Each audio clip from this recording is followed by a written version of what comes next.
It's my life. I got dirty, dirty, dirty, dirty, dirty. It's my life. For today's video mga idol at mga kabomba, nandito tayo sa vulcanizing shop, tile center, no, at magpapalit tayo ng gulong ni Kabombastic. So may laro tayo sa linggo at shoutout sa pinagkuhanan nating gulong, no, yung tropa natin. At ito nga, nakalagay na sa machine ang mga mag wheels natin, no, para makalas na yung lumang gulong. At ito nga, ginagawa na ni Idol. Napakapoging nagkakalas ng gulong mga idol. Shoutout sa iyo, no? Pakiingatan yung mga mags natin. Alright, ito yung mga tropang nagbo-vulcanize dito sa Lagundi, Mexico, Pampanga mga idol, oh.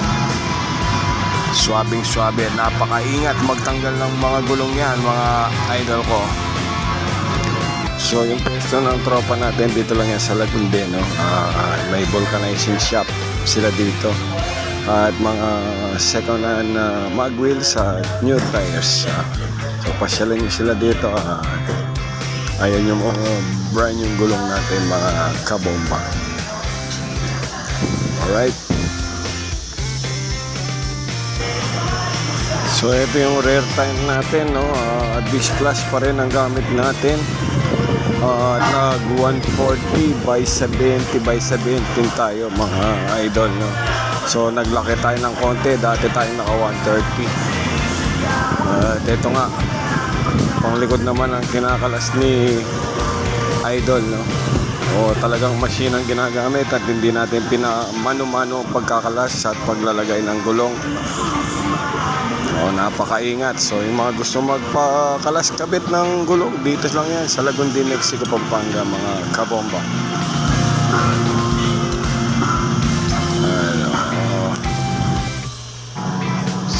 So ito na nga, at lalagay na ni tropa ang bago nating gulong. At yan, no? Talagang napaka-ingat ng tropa natin to pag nagtanggal at nagkabit ng gulong. So binayaran ko lang dyan $250. Ayan, no? Sa dalawang gulong mga idol. Kita, napakadaling tingnan pero napakahirap ilagay yan.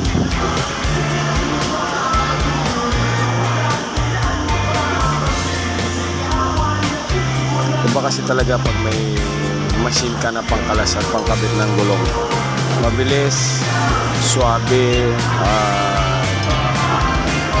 maganda yung pagkalagay, pit na pit yung gulong, no?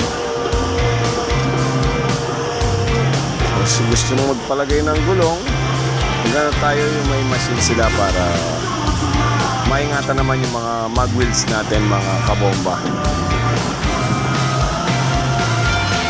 Ayan, o, nakalagay na.